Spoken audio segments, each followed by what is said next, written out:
to show you on a couple of chicken breasts what I do, and then once we're done with that, I'll go and trim the rest of them. So I don't like all this fat to be on the chicken breast when I'm smoking it. I don't think it adds flavor. I think it takes away. So I tend to trim that off, and I'm pretty liberal with my trimmings on this stuff because I don't want that fat in there because I think it does not taste very good. I think it crisps up and just becomes a relatively nasty bit of meat that no one really wants a bite of. So at this point in time, that is a clean breast. These are still a little semi-frozen, so now, do I lose some meat doing this? Obviously, yes. Is it worth it to me? Also, obviously, yes. I'm doing it, aren't I? So, sometimes you have just a little bit of trimming, and sometimes you have a whole heck of a lot. And it's just a little different with each chicken breast. Even if they come from the same packaging, they were done by the same plant, same day. You got different, chickens have different amounts of fat, and different trimmers will do it a little different in the plant. But if you look, that one's pretty darn close. And one other thing you want to check right there for cartilage, because there's sometimes a little piece of cartilage will get left there when they're trimming. Other than that, that's the whole shebang. So now we're going to do the actual brining process. I took each one of the tray packs of chicken, trimmed them up, which I showed you a second ago, and I put them in a Ziploc bag. Now, I've seen a lot of different brining. This is how I brine, this is how I brine. I think it comes down to taste to some point, to some degree. To me, if I put very much more salt than this in it, it begins to taste too salty. Now, normally I brine overnight. Since I'm only doing 4 hours today, I'm probably going to do just a touch more, but we're talking just a touch. So, just a touch more. That's it. So with the salt, that is 1/4 of a cup for a full tray pack of chicken. And with the brown sugar, I just sort of eyeball it. So there's a good bit of brown sugar in there. Probably I'll try to get about the same, but I'm not really that worried if it's off one way or the other. Then I fill with water.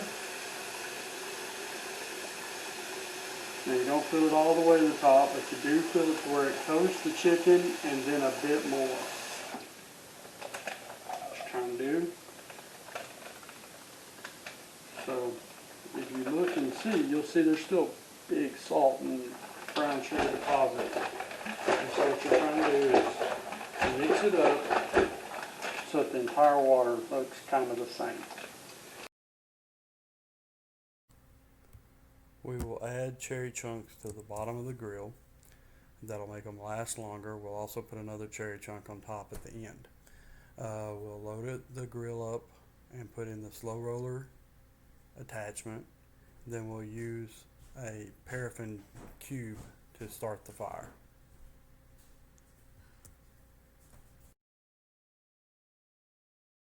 Some paper towels.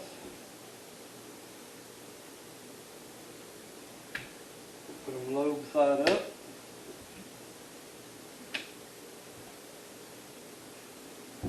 These are some fairly large loaves, which is typical right now with the coronavirus going on. Now, remember I told you a minute ago that you would start to see some stuff, you're like, well, I'll miss some fat and all that. But the brine has actually turned some stuff a different color. And to tell you the truth, now I sort of look at that and go, okay, that means the brine did its thing. At first I would panic that I'd missed something, but now I'm so used to it that I just know that's what it looks like. So, don't know if you saw my process there. I pick it up, pick up the lobe, wipe it down here, and then wipe the underside of it, drop it down. We're going to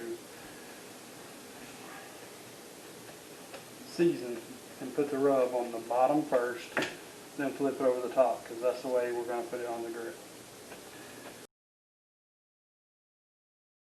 So now it's time to rub down the chicken with the rub. I use a brand called Honey Hog by Meat Church. They're out of Waxahachie, Texas. I really like this rub. Sweet. It goes really well with the cherry wood and chicken that I use this for. A lot of people think it's just for pork, but I think it actually works better on chicken than it does on pork. Not to say it isn't great on pork, but it's really good on chicken, particularly with cherry wood. You'll see I'm putting a really thick coat on here. You want to make sure and get the ends to make sure that it all is really well covered.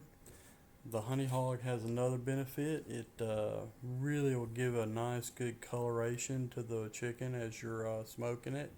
It'll give it a nice good mahogany kind of brown tone. Just has a really good look to it. Now we're doing the underside here. We're going to come back in a minute and do the other side of it. I'll cut away and come back. Now this Honey Hog, like I said, it's a really sweet spice. It does draw some moisture out. Here in just a moment you'll start to notice that the chicken that you did the first is already starting to get wet. It pulls that moisture right away from the skin and really will turn into a bit of a juicy mess if you don't watch it, if you give it too much time. You don't want to give it much more than maybe 15 or 20 minutes. And we'll be back to look at the other side in just a minute. So in preparation for doing the top side of the chicken breast, first thing you'll do is you'll flip them back over, and I'll try and get them all on the same side before I start up. But you'll notice whenever I go in here, it's a real liberal coat again. But this side you want to try and make sure it gets even, because this is the side, once you're done cooking, this is the side that's going to come off and it's going to look pretty. So if you're going to cut it up or whatever like that, it doesn't matter. But if you're going to actually hand this to somebody as a whole chicken breast, you definitely want to try and get it as even as possible so it looks pretty. You'll also notice I'll start patting the rub down into the chicken to try and make sure it sticks on there real good and gets everything ready. Now, once again, I want to make sure it's good and coated, and I want to make sure that it's evenly coated as possible. We'll be done in just a second, and then we'll get time to load it on the grill. So there's no magic to this. You open the grill up, the Big Joe 3's got a lot of space. This 2 full tray packs of chicken, you're going to notice that they're not even close to touching whenever I'm done loading it. If I had to, I could probably put a whole other tray pack of chicken on here if I really wanted to play around and make it fit. It's you're going to want to go as quickly as you can so you don't lose heat. You notice I got the slow roller in there, and at the moment when I was loading this, I didn't realize it, but the temperature had gotten away from me a little bit. So these things are going to grill up pretty quick. But because of the brine, they can handle it. They'll still be moist no matter what temperature you do it at. I normally will try and do about 250, but it doesn't always work out that way. This time they were done in 45 minutes when they hit their internal temperature of 160, and I started temping them. Everything was fine. Pulled them out. And the only thing that I didn't like is that the rub had not gotten fully dried out yet.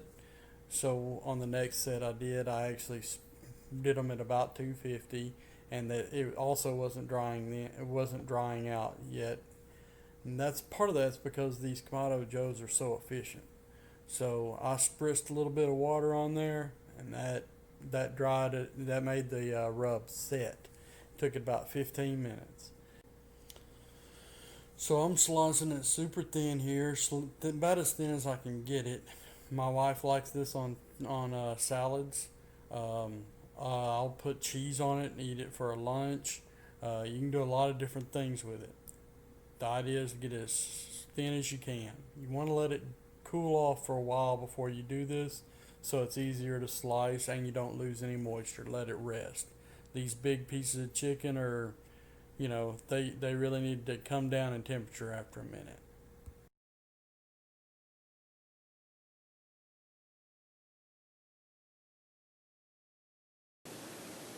All right, so let's see what we got here.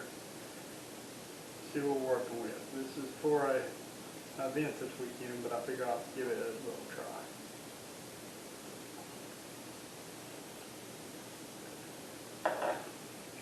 Extremely moist. That's extremely moist. That's the number one thing you want.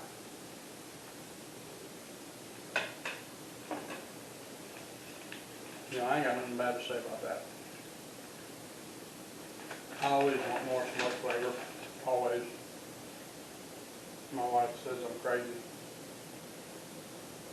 But that's really quite good. Really quite good. So this is the next batch of chicken that I did. You're gonna notice it looks a lot better. Has the seasoning had really set. Also took this picture with my cell phone, so I know my video camera sucks, and I'll be buying a new one. I hope that the video was helpful for you, and that you understand what I did and how I did it. The the main trick, in my opinion, is the brine. You get the brine right, everything else falls in place. Thank you for watching.